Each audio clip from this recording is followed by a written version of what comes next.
Going? It's good, man. Good. No complaints. It looks nice and sunny in the UK. Yeah, it is. Have a look. The sun is out. When It's about 16 degrees, I think. So so it's that yeah, someone nice needs and to find warm. winter, because if it's not there, it's not here. Then it's just nowhere, and I'm tired of it. Exactly, yeah. But no, it's good to be back. You can see all the properties in the background there.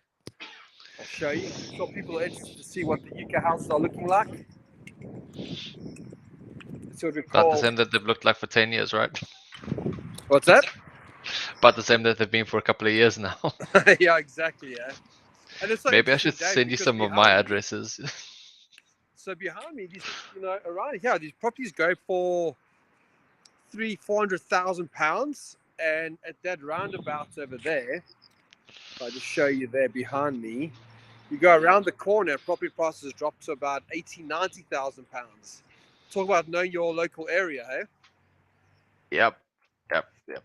So yeah, who's with us so far, Dave? People still rolling in, guys. If you are joining, just drop a message in the chat box. Say hello. Let us know what you're up to. Otherwise, we're a little bit slow. It's not our usual time slot. So like as you guys know, Monday was a public holiday, and Andrew went up to the UK at the end of last week now. So we decided let's do something with Andrew being in the UK. We want to show you some properties, show you what's happening, and start the conversation around there, which is going to be fun. And Yeah, it's that's going to be it. good. And to top it off, we got Alex with us as well, and we'll be bringing Alex on in a few minutes. Alex was one of my students in South Africa, moved to the UK, and doing some wonderful things. And in fact, I'm stood outside a flip that he's busy doing here in the UK. You'll see him there in the background. This used to be a council property. It was hidden in the bushes, run down. I want to find out more about that story, how it went, how he secured it. So for all of you, if you have any questions around the differences between, Dave, you know the differences between buy-to-lets in South Africa versus buy-to-let here in the UK, who takes on the charges, who carries all the risk with regards to debt. And so I'd like to go through all that if we can. Yeah. I'm sure there's going to be loads of questions. And then what we'll do, Dave, is once we've gone through this specific property, this flip, and we've heard Alex's journey, we're going to jump in the car and I'm going to go to one of our multi-lets. You know, over there in South Africa, always talking about buying a house, chopping it up, and converting it to a 5, 6, 7 bed multi-let. Well, I'm going to show you how we take a family house. And in fact, it's a property that Alex refurbed, and how we chop that into a 5-bedroom multi-let. And also what I want to cover, all the different fire regulations, council regulations, if you do want to do HMOs here in the UK. But I think, Dave, as per normal, this is our coffee chat, right? It's not Monday, though, it's Thursday, but it's a coffee chat with Andrew and Dave. Give us some love. Click the like button, and let all your friends and colleagues know if they're interested in property in the UK. And Dave, why don't you run us through the event schedule? Yeah, 100%. So we're entering into a bit of a quiet week, which is always good for us to get some admin caught up and get ready for next month, because next month is quite a banger. But the next major event that's taking place, Andrew, you're hosting a workshop next Saturday, which is Build Your Property Portfolio in 2022. I'll share a link in the chat box in a second. Um, and yeah, Drew, what are you going to be covering on that workshop? Who should be attending? It is free for everyone. It starts at 9 o'clock in the morning and should run a little Yeah. bit past lunchtime. What's going to happen? I mean, we ran the same workshop about 2 months ago, didn't we? We had about 150 people on the call. It was amazing. We covered property funding solutions, all the different ways of how you can access finance, whether it's through different institutional banks or seller financing or creative financing. I spend a lot of time on that. I do invite the Intergen guys. You talk about structure and tax. What entity should you be buying in? We do a live deal scenario. So, I'll give you a scenario and we'll run through it. And I'll give you the right questions to ask. How do you negotiate? How do you find private sellers? So there's a lot I do cover in the time. So if you're getting started in property, or you've got 1 or 2 properties and you feel stuck, not sure what to do, make sure you join us. Free. It's 9 o'clock until 2 o'clock. We'll have some fun as well. Click on the link and just join us. Yep, 100%. That's going to be fun. And then at a high level, looking at April, lots of online events for you guys to join. We'll be in Cape Town and Joburg with some of our networking events, as well as a development workshop at the end of April. So if you are interested in developments, we got a 3-day workshop happening out over there. It's going to be a really exciting one. We've got Mark Berman coming down, and we've got a full packed 3 days for you. So it's going to be really intense, and it's going to be really good to go through that. I'll share a link for that in a second as well. Awesome. That's going to be good. Okay, so let us know in the comments box who is keen, who's interested in investing in the UK. Who here would love to learn how to buy, whether it's a buy to let or a multi-let here in the UK. Let us know in that comments box, and let us know if there's any questions, who's keen, Yeah. and then what we'll do is we'll look at introducing Alex.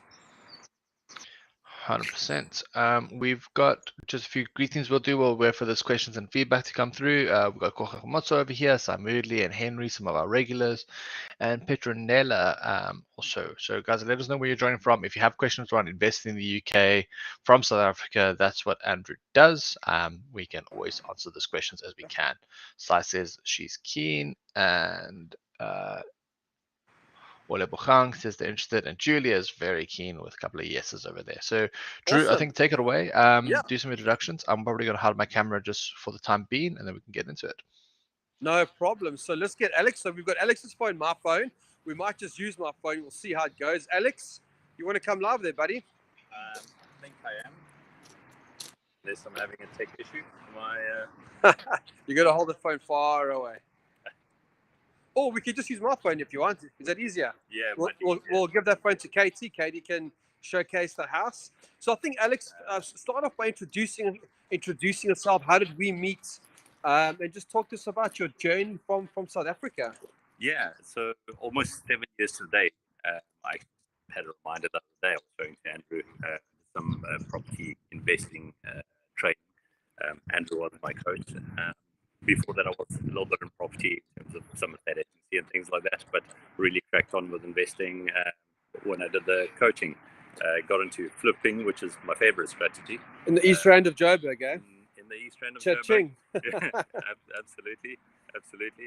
And yeah, as they say, the rest is history. Now I find myself in the UK, more for, move for family reasons more than anything. But continued with getting feet on the ground, getting the network built up, getting the knowledge up in terms of the requirements here, the demand, etc. And doing more of the same. Some sourcing, some flipping, like this property, renovations, conversions of properties to HMOs, that kind of stuff, all property related.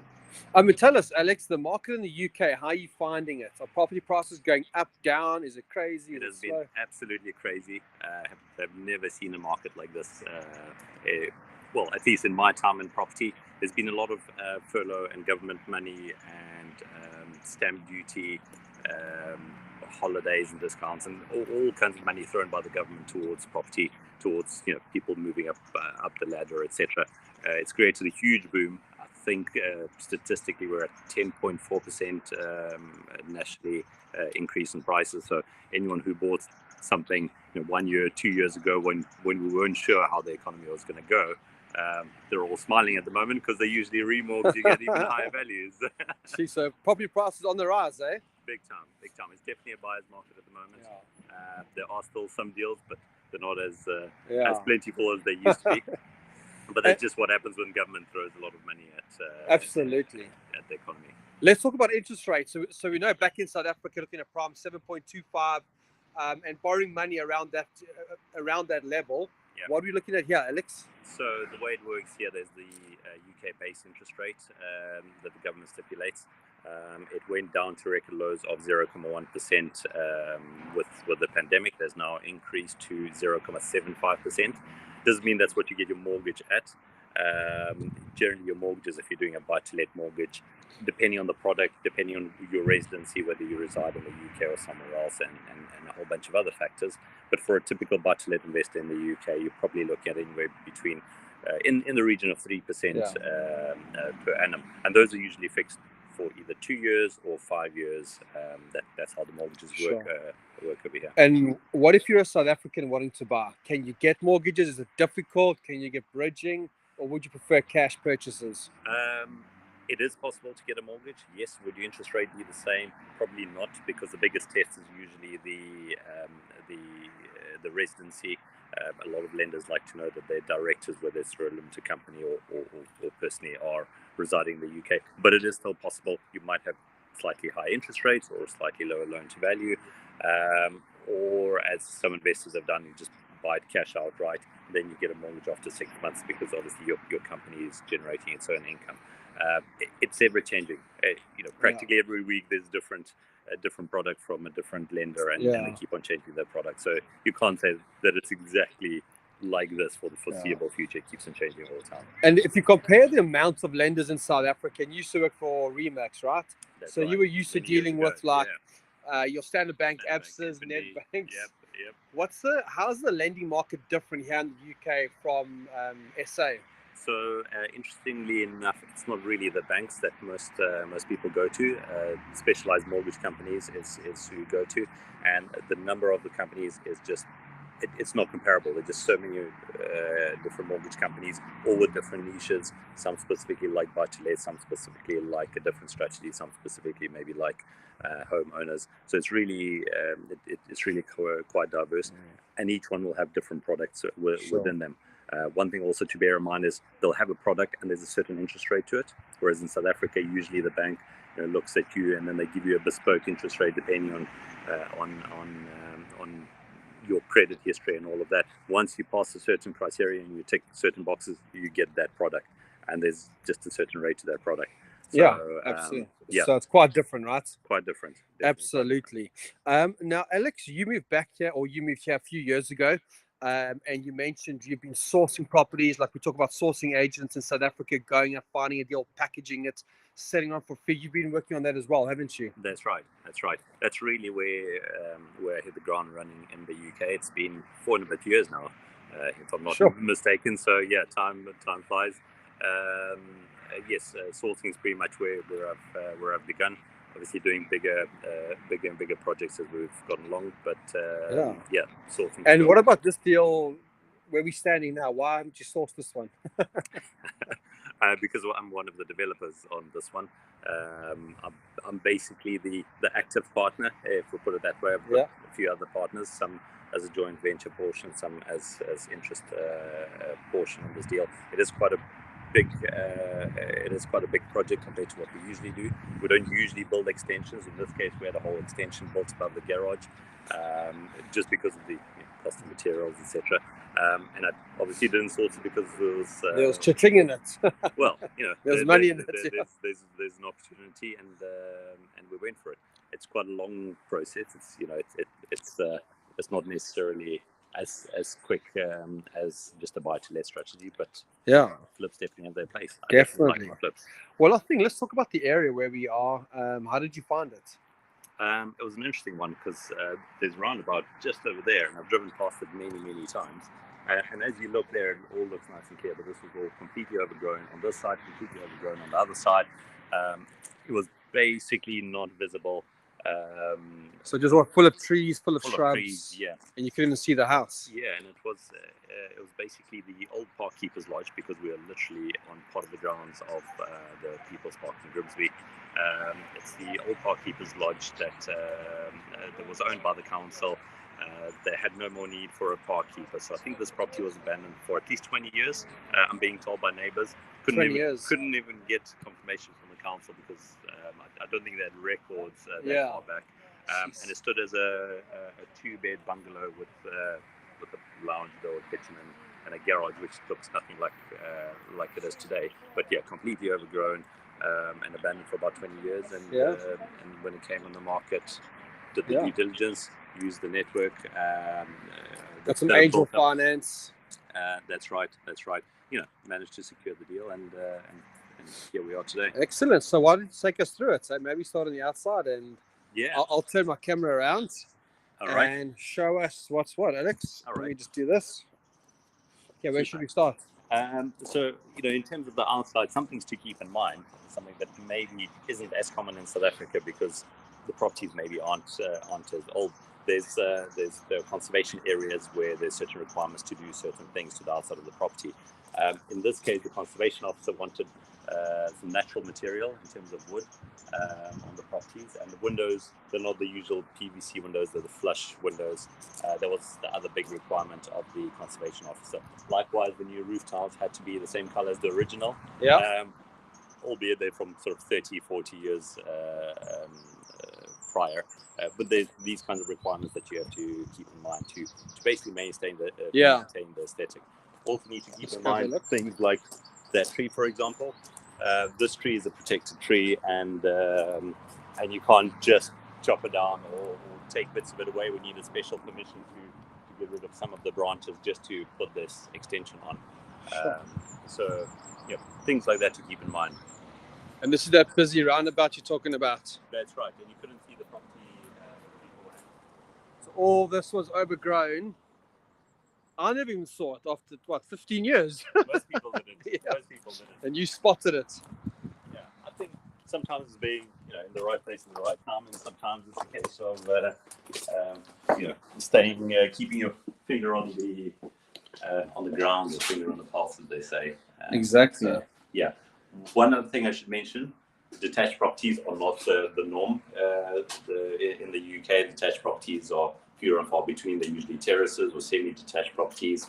But this one is a detached property, which puts it into a slightly separate class. It does have a garage, which not all properties have either. So I'll take you through it. Cool. Nice big entrance hall with the rest of the lounges. I'll take you through. There's WC downstairs. Also not always. There isn't necessarily always a WC. There's usually 1 or 1.5 bathrooms into UK properties. Cool. So garage. I mean, just having a garage is not really as common. But, so through here we have our open plan lounge, dining, kitchen area. We usually just do everything in white because most people will come and repaint to their own liking. We put thought and effort into where the soffits are, where the furniture is going to go, where the TVs are going to go. Ethernet points throughout the house, and then the fourth bedroom come work from home room. Nice big open plan kitchen. This is quite typical in the UK in terms of the way the kitchen is done. In South Africa, but it isn't in the UK. But integrated appliances such as dishwasher and washing machine. Nice. Those are always quite good to have for your flip if you're doing a flip. Yeah. So the main thing really with this one is the French garden. There's a private garden which is practically part of the park. And we've got some deck out here. We've got some lawn, which is growing nicely with some of the rain. So it's a nice private backyard, decent sized yard. Go back through to the entrance hall. We've got in this room the fourth bedroom / work from home area. Study. Yep, and it's a big thing, work from home, obviously these days. So that's definitely a must. We've got our family bathroom over here. So bath with a shower over it. Got all new suites. The layout of this side of the house is pretty much as it is now. We have the bathroom in the middle. We have the smaller bedroom off to the one side, and what used to be the main bedroom on that side. So we can actually probably head into this bedroom. This used to be the main bedroom, which is a decent sized bedroom. You can fit a double bed in a couple of ways. You still get a good view from here, but maintain some privacy. We decided to add a new main bedroom onto the property. This one's just the third bedroom. It's nice, clean canvas, everything done, all replastered, rewired, new central heating. Nice. And this section is the one that is the new part. It's this is the extension, that you put up. This is the extension. That's right. So nice big area. Again, it's a bit of a clean canvas. We've got an ensuite over here, which I'll show you through there. So we've got our shower basin suites to match, and space for lots of wardrobes, lots of space for your bedroom and chest and cabinet and so on. But this really is the main attraction of it. Nice, eh? Look at those trees. No one else will ever have that view. Council will never have another property that they're selling like this, and that avenue of trees in summer and autumn. It's just something beautiful, special, and you only get that view from here. I even had a lady who's an artist come walk past and ask me to take a photo so she can draw this view. So hopefully that will be the attraction of yes, that's amazing. Yeah, of this property. Jeez, nice one, Alex. Well done, eh? Thank you. And now you're just going to sell it. Yeah. So it's gone on the market, and that's where we're at now with the property. And how long was the refurb? The refurb did take some time. Well, first the purchase took about 7 months because we were buying from council, so it took much longer than usual. We didn't need to get planning applications and planning permission because of the amount of change that we were doing, and it's a conservation area. And the refurb, we started in June last year, and we finished not too long ago. So it was quite a long refurb. It was quite an extensive refurb. Part of it is shortages of materials, availability of contractors. It's just been it's been an interesting time to do renovations and developments in the UK. But exactly, yeah. Lessons learned. Oh, absolutely. There are always lessons learned. If you're buying from council, it will take longer than expected. In terms of material, have more of them in place than you think. You'll need sort of plan further ahead. And there are a whole bunch of lessons learned. Absolutely. Always, eh? They're always School fees. Absolutely. Okay, awesome. So, Alex, the next property we're going to, it's actually one that you sourced. Yeah, it was actually pre-pandemic that we sourced that one. It was a semi-detached property, very nice location. Not the usual location for an HMO. It's definitely sort of a notch up where figures don't usually work out, but this one worked out really well. Yeah. And we turned it into a 5-bed HMO, which the client's really happy with. We're really happy with. Yeah. I think it looks great, and I think even the neighbours are really happy with. So I think it works out win-win. well. Yeah, and the letting agents I think are happy with that one. Yeah, exactly. It's quite a nice, easy one to rent out when it's done to that kind of standard. So absolutely. Well, let's go have a look. Let's lock up here and Right. let's go to that property. I'll bring it back to myself and Dave. We're going to jump in the car. Well done, Alex. So, ladies and gents, let us know if you have any comments, if you have any questions. We will be taking more questions later as well. We'll be talking about buy-to-let South Africa versus the UK. And yeah, so I mean, Dave, we're going to jump in the car. It's only about a minute's drive from where we are. And yeah, what are you seeing there, Dave? Cool. I think the one question that's come through, I don't know who it's from, but they said the interest rate is quite impressive to see it that low, but they're assuming the purchase prices are a lot higher. So Drew, obviously we can't speak about the whole of the UK, but maybe speak about where you are, Grimsby, Humberside. What average purchase prices are you looking at? What are you buying a multi-let for? What are you buying a buy-to-let for? Yeah. What do those numbers look like? So I'll say the buy-to-lets. I mean, there's a property I'm going to view, Dave, on Friday morning, and you're looking at buying that for £50,000. And we're getting £475. There's another property deal for £70,000 with guaranteed rents from the government, also at £475. So if you're doing buy-to-lets, it's going to be above the £50,000 mark. I'd say more around the £70,000. So that deal we're going to look at tomorrow is going to be a pearl of a deal. If we're talking HMOs, though, the market's changed over the last few years, where we are looking at ensuite rooms. So there we're talking more easy over £100,000, more around £125,000, 125, 140, just depending. Just saying hi to a little visitor there. But yeah, so HMO, so Dave, this one I'm going to take you to now. We're fetching rents of anywhere 110 to 130 pounds a week, all bills included. So the HMO landlord will pay for the gas, the electric, the council tax, Wi-Fi, water. It's all inclusive.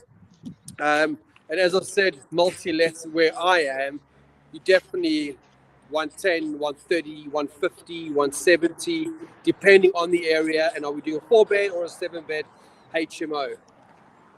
Yeah. So at a high level, what are those gross yield numbers then? You're saying 110 a room, 120 a room per week on a 5-bed. That's 600 a week times 52. Give me some high-level numbers. I'm going to plug my headphones in. You're collecting about 31,000 pounds in rent every year, assuming 100% occupation. Obviously, that's not realistic, but that's for your rough gross yield. And then you said, Drew, for a 7-bed, about what, 150, 170? Yeah, plus minus. I'll show you as we that's drive. an 18. So like that's an 18% yield. Yeah. He said, "Nice stream and drive." Thought Katie was gonna drive for you. That's good. So like if you're looking at the guys, that's a gross yield of about 18%. So that's really healthy. If you are able to get the finance in the UK, that means you're gonna get some really good cash flow. But maybe Drew, we should speak about that. South Africans sitting here, other than Nicole, who's down in South London, good to have you in. But if someone like who don't know, Sai is here in South Africa, they want to go invest in the UK, find their first deal. What's the likelihood of getting that bank finance? Should they go in and be prepared to buy their first few deals cash? What's the climate there like at the moment? Yeah, I mean, look, it's the climate's hotter, like Alex was saying, in property. Property's selling very quickly. So if you do buy through an estate agent, if a property gets listed and it's a half decent deal, properties are selling. I've sold a few of mine, Dave, and as you list them, you get market value or over market value. Fortunately, through my letting agency, we do pick up quite a few good little nuggets and deals. There's a property on the market. Well, it's not even on the market; it's off the market. The value is easy, 85,000, and we've got it for 70,000. So yeah, you've just got to be in it, Dave. You've got to be over. You've got to be speaking to the right people. It's who you know, right? Yeah, I think that's the one lesson I learned when I first went over to the UK. I had a deal that I was looking at, and then I was like, cool, let me go to the UK and set up the company and start all the admin. And I was like, well, that just takes too long. So like you say, you've got to be there, you've got to be ready. And like Nicole's agreeing with you, like the climate's really good at the moment to buy properties. So you've got to go in there and be ready for that. So you have to. So if you're going in as a non-dom, so non-domicile, non-residential, then you're going to have to get your finance figured out before you make your offers, and you're going to have that hardly agree to with the banks, so you know what's happening. And I think, David, there's two different types of. I'm going to turn my camera around now because we just got here. There's two different types of investors. There's investors who are watching this who might have £100,000 or £200,000 and they want to come over and buy the property outright. That's completely fine. You set up a limited company, you get yourself a bank account. It's got its challenges, but you set it up and you buy for cash. You then go for a refinance. I've got a few students in South Africa that on their first purchase actually got finance. Very, very difficult, but they got it. Or, Dave, there's investors watching this going, but Andrew, I've only got £5,000 or I've only got £15,000. In rand terms, that is. They can go through Sapin Global Invest. So, Dave, maybe you mentioned Sapin Global Invest and what that is, eh? 100%. So we will be getting Lyndon on our coffee chat on Monday to come talk to us about Sapin Global Invest and what deals there are at the moment. But essentially, this is what we've done: is we've gone and approached and started working with Sapin Global, with WealthPoint, who work through Lemonway out in the UK for compliance, and they're allowing you to buy fractional ownership within investment grade properties. So they're buying a fairly large building and they're letting you invest generally from the low end of it is $1,000 is your minimum investment criteria. Some deals do allow lower, but we're definitely starting at the 1,000 being the go-to, and it's a really good way to get into the property market. I mean, if you look at, we ran the numbers on that HMO, your yield is 18%. I've seen deals on the Global Invest platform around the 13-15%. So yeah, it's 2-3 points lower, but you're at the same time, you don't have the management to do, you don't have to go through all the compliance, registering companies offshore, that sort of stuff. So it really does make it more accessible, whether it's the capital side that you need it to be more flexible, or whether it's the administration side of it that you need it to be more flexible, then you can go through there. So I'll put a link to that in the chat box. Yeah, so it depends on your risk appetite. It depends on your capital situation. If you want to go through Sapin Global Invest, or if you want to join me on one of my trips to the UK, that's my business over there. If I can get it right, you can see it there. So let's say, you can see it's got rooms to rent. It's the property over here. So this is the deal, Dave, that Alex sourced. It was run down, distressed, and he's converted it into a 5. I'm not sure if it's a 6. I think it's a 5-bedroom HMO. So we'll go and we'll have a look, and we'll see what Alex has got to say. Let me unplug my headphones here for Alex.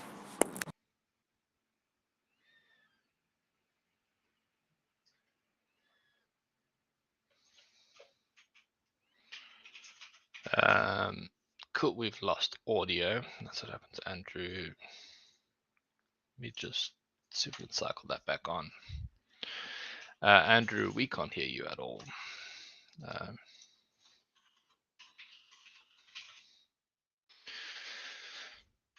Cool. Sorry guys, this is the fun of a remote live stream when people are on properties. Things don't always go so well. Nicole, very glad to hear that you had some really good feedback on your listing. Always good to see a fully booked viewing schedule, especially with how weird the market's been over the past couple of years. Andrew, are we getting your audio back yet? I think we are. Can you hear us? We can now. Could you hear Alex at all, or was he just talking to the camera? No, once you unplugged the earphones, it was all gone. No. Oh, right. Okay. Then we'll start again. So where did we find it? It was with an estate agent initially, which is not always the case. We bought this from, it was basically a family who was selling it on behalf of their deceased parent who was here. The house needed a full refurb. It had been lived in for 40, 50 years. Pretty much everything needed doing. So there was a full dam course done. There was replastering, rewiring, etc. This one lent itself quite nicely to a 5-bedroom HMO, which it's not the typical area. It's a slightly more expensive area than where we usually do HMOs, but it really worked. I think there's some really nice tenants in here. The really good sized rooms, well above the standard for rooms. I think in some cases more than double the size of the rooms. So that really worked out pretty well. And more or less the purchase price, can you remember? It was a few years ago. Yeah, it was a couple of years ago. It was on the market in the mid 100s. It was bought for about 120, and there were obviously fees and renovation costs, etc. on top of that. And I think just touch on the regulations. I mean, over here we've got a fire panel. Maybe just touch on the difference. Yeah, so the regulations compared to a normal buy-to-let is completely different. And to be fair, I don't remember what they are in South Africa in terms of in terms of multi-lets, but here it differs from council to council and which area you're in. So, for example, this council would need to have certain fire protections, sound insulation, which they're pretty keen on. So it's everything from emergency lighting to fire protection to self-closing doors like this one.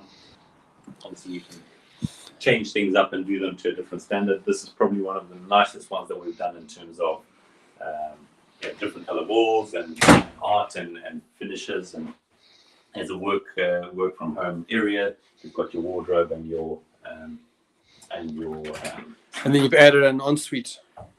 Yes, and we've added an ensuite. So we try to go for nice, decent sized ensuites. It's the size of the showers really seems to be the main thing in terms of the demand. Yeah. As to what people are looking for, and a good double-sized bed, even though the room is only it's a single person. Is only let to a single person. People just like to have the slight comfort, that slight bit extra. So they get their own room, they get their own bathroom. What about the kitchen, the communal area? Let me show you that. You can see the fire door closes. Yeah, as you can see. Yeah.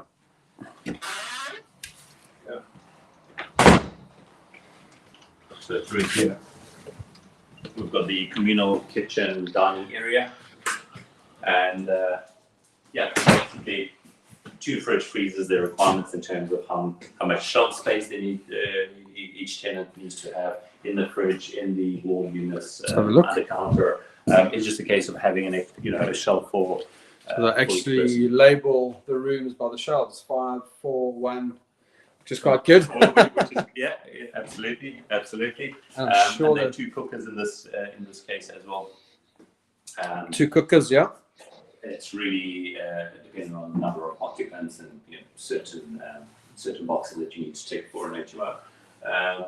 Yeah, otherwise, nice neat finish. Got clearly with the blue theme right throughout. Nice space for communal eating. TV, obviously, all bills included. So the landlord pays for the electric, the gas and heating, the broadband. That's all paid for by the landlord, and Sure. the TV license for that as well. So a tenant moves in, and they've got the bed, they've got the bathroom, they pay a weekly rent, and everything's included, like a hotel. That's the whole attraction of a HMO, is that people come in, and it's generally it's a smaller place for them to look after. They don't have to sign up to council tax and all the utilities and broadband, etc. They've just got all the bills included. It's pretty much move in, bring your own belongings and your bedding, and off you go. Cool. Let's go look upstairs, So eh? I look upstairs. I think there's an available room there. Yep. Open the door.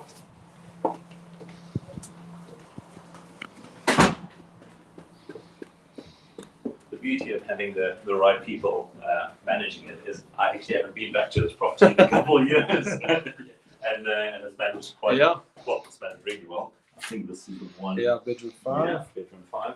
There's another one. This is one of the biggest ones that we've got. Front of house, nice sunny room. I think we've went with slightly bigger than double bed. There's even a little sofa in this one. Big work from home area again. Just lots of good space. Lots of good space in here. Nice. Yeah. A nice commuter road up front. If someone needs a bus route, there are a couple of bus stops not too far away, so that works quite well. And does have its own ensuite as well. In this case, this one's with a bath. We like to mix it up because some tenants will prefer a bath with a shower over it. Some people prefer just a shower, and each to their own, really. Nice. I believe these rooms are both reserved, which is nice. It'll be a full HMO again. Yeah, I don't think this one has rooms available very often, does it? No. I think it's one of the nicer ones. I think just the space. One thing I mentioned is that the different requirements for rooms for HMOs, and usually they're quite small rooms. If it's a double room, I think it's 10.16 square meters or something like that. Sure. Here I think we're at 20 something. Yeah, it's massive, eh? Yeah. So this is not the typical HMO room, but it is definitely a nice one. And if you at the top of the bracket, you're in a unique class. Absolutely. So sometimes squeezing out an extra room, like we could have maybe done six HMO rooms in this property. We've gone with 5. I think it's definitely been a good move because the size of the rooms is much bigger. People generally like to stay here much longer. And obviously the turnaround of tenants. Well, the lower the turnaround of tenants, the better for the landlord, the better for the tenants, the better for the letting agent. Absolutely. So now we spoke about HMOs, houses of multiple occupation, where we took a residential family property, run down, distressed, and we renovated it and we converted it to like a mini hotel, right? A little mini HMO, 5 bedrooms, all bills included. What's the difference if somebody says, look, Alex, I just want to do a basic 2-bedroom buy-to-let or 3-bedroom buy-to-let. Let's talk about who's liable for what expenses and what happens if the tenant doesn't pay utilities and they leave the property with debt. What happens? So in terms of who's responsible for what, so we touched on a HMO where generally a landlord will be responsible for everything from council tax to gas and electric, water, broadband, the whole lot. And the tenant just pays the rent, basically. In the case of a normal single let, a normal family house, a 2-bed or a 3-bed house, the occupant usually pays the council tax, and they pay their own utilities, the gas and electric and the water, and those accounts they set up themselves. So if they're in arrears on those accounts, that would be part of their the tenant's responsibility. In terms of the belongings inside the house, the content, that's the tenant's responsibility as well. So that's not insurance that the landlord needs to get. And the building's insurance is pretty much what the landlord looks after. And obviously the fabric of the building, you want to make sure that that there's no damp, that the roof's fine, that the windows are fine. and boiler and the likes. And the type of people that rent in England versus South Africa, I mean, people go, oh, yeah, I'll go to a buy-to-let in the UK because it's better. I mean, you're dealing with human beings at the end of the day, whether it's America, whether it's England, whether it's South Africa. I mean, what's your opinion? My opinion in terms of the different types of property, I mean, better is a relative term. It just depends on the person. If you've got a nice, if you've got a job and you've got some kids and you're not planning on moving for a while, then a single let, if you're renting, makes sense. But if you more of a contractor, or you may be staying by yourself and you don't need too much space and you don't necessarily want all this hassle and all the bills, then something like an HMO room, especially a nice large one like the ones in this house, they probably work much better, because obviously if the job moves or if the contract moves somewhere else, they give their notice for whatever the period lease, and they move on to the next one. Absolutely. And target housing, let's talk about some of the charities and rental guarantees. How does that work, Alex? Yeah, so the different charities out there, there are quite a few different ones that have their certain niches, and I'm not going to go into the details of exactly how they operate, but essentially there are charities that either house vulnerable people or asylum seekers, or there's a whole variety of categories that different charities will house.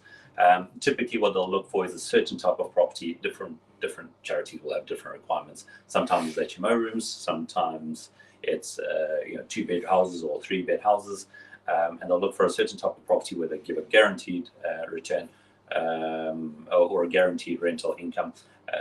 It may be sometimes, I mean, there's a variety as to how much you get paid depending on the charity and depending on the requirements, but they often take care of a lot of maintenance, short of like the boiler and the roof structure, and those kind of major things, which is definitely an attraction to a lot of investors. It's definitely become more popular in the UK,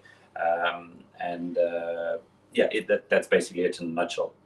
Absolutely. And sometimes they'll guarantee the rent for 3 years, sometimes for 5 years. It just depends. That's right. I think typically from what from my experience and that of other investors, is generally around sort of 2, 3, 5 years, sometimes with a break clause in between if for some reason it doesn't work out for them or it doesn't work out for the landlord, which is nice, little exit in the middle. But typically they're around those kind of time periods. Absolutely.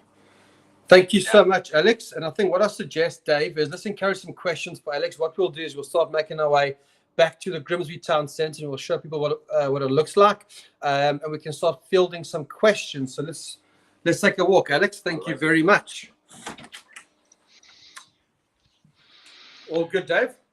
Cool. All good. Not many questions flowing in at the moment. No problem.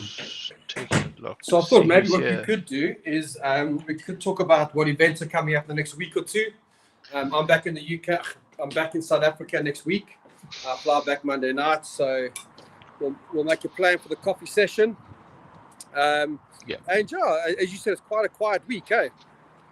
Yeah, quite a quiet week. So we've got coffee chat on Monday. For those of you guys who aren't familiar, Andrew and I usually do coffee chats on Monday at 1 o'clock. Today's the exception because we had public holiday or bank holiday on Monday this week. And then next week Saturday, Andrew's running a workshop specifically on how to build your property portfolio in 2022. It's a free half-day workshop from about 9 until a little bit after lunchtime, and you can see the link in the chat box in a second. So you can hit that link, register for the free workshop. That's on the 2nd of April. And then looking a little further afield, once everything loads, we have a mastermind coming up sort of in the first week of April. We've also got a networking event in Cape Town on the 13th.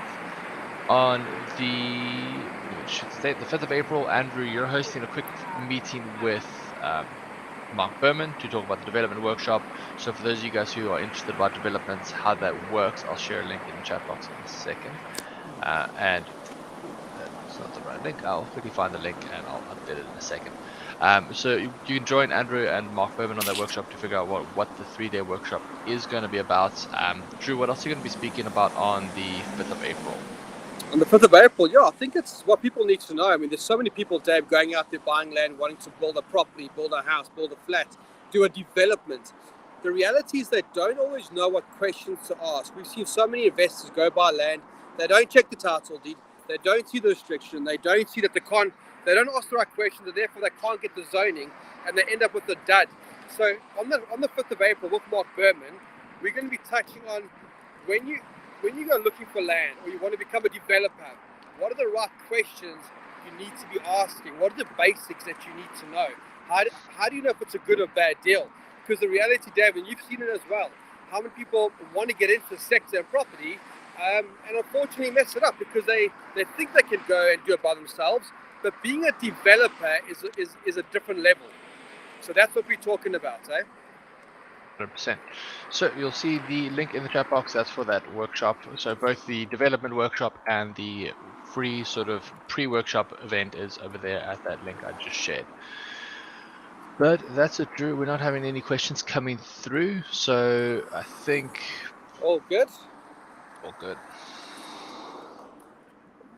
Yeah, I mean, there's someone popped me a message, a private message, asking why we're in the UK. I don't recognise the person, but maybe just to give them context. So this is where my journey began, ladies and gents. Back in 2005 in London, I got myself trained up, like a lot of you South Africans. I got myself a property coach and mentor. I went through various trainings, and my wife Simone and I, for 8 years, we lived in the UK. I moved up to the north of the UK in Grimsby, Hull, Doncaster, that whole area.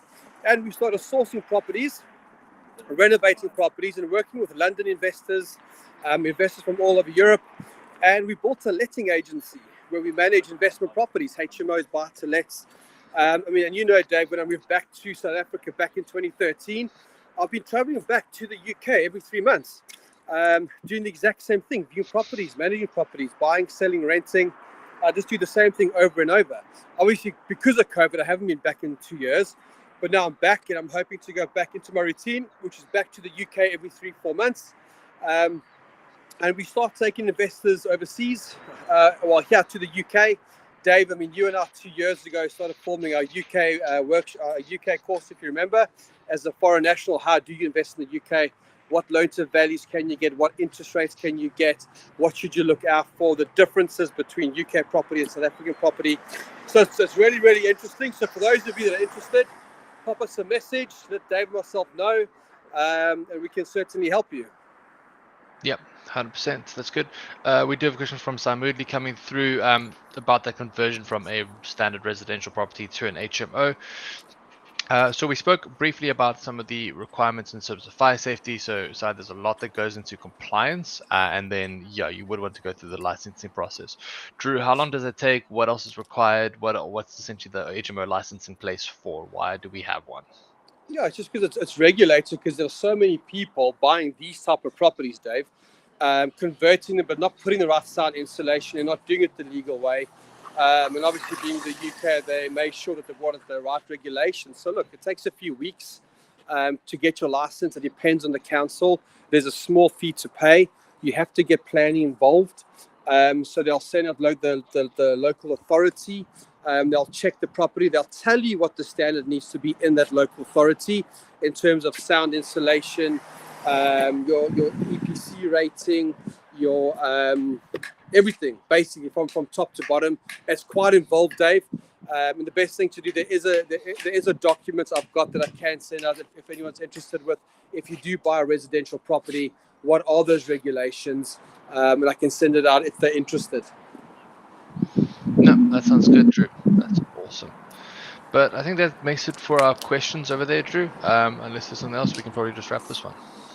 Yeah. No, I think that's it. If there's no more questions, I think we can wrap it. And I'll see what's the time, Dave, and how are we doing for time?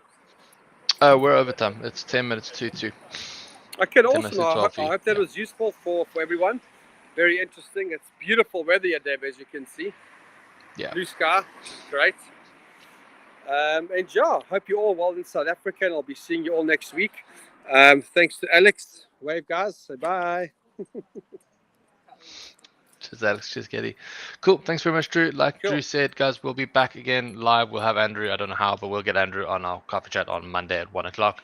So if you guys can be back by then, it's going to be good. Thank you, everyone. Awesome.